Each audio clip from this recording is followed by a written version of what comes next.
Hey, what's going on everyone? This is Mark from Hindsight, and this is the second video from when Kevin and I went to see Duane's cars at Brian's shop.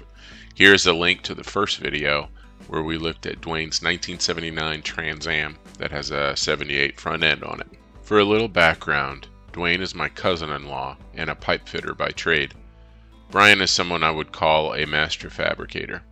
Duane and Brian are similar to the Hindsight crew in that they've known each other since they were in high school, which is pretty cool.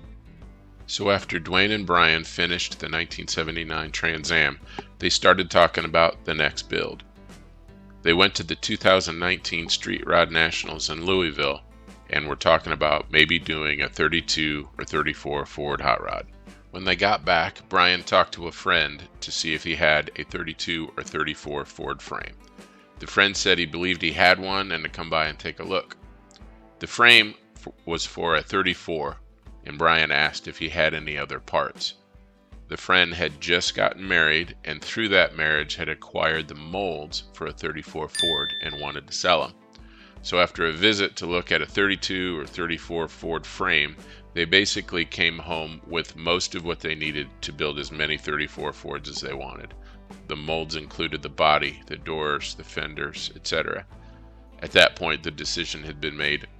If you watch the Trans Am video, you'll know that Brian knows how to build things out of carbon fiber.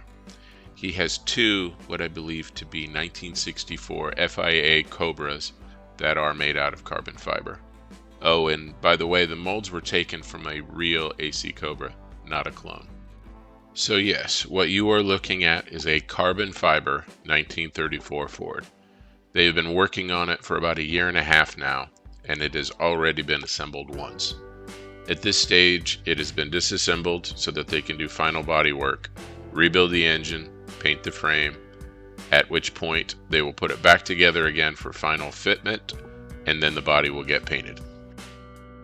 As you can see, the hood and side panels are custom made out of steel. The front suspension and independent rear suspension are from a Corvette. The engine is a small block Chevy with Vortex heads and a 700R transmission. If you like watching content like this, please consider clicking the like and subscribe button. And thanks for watching.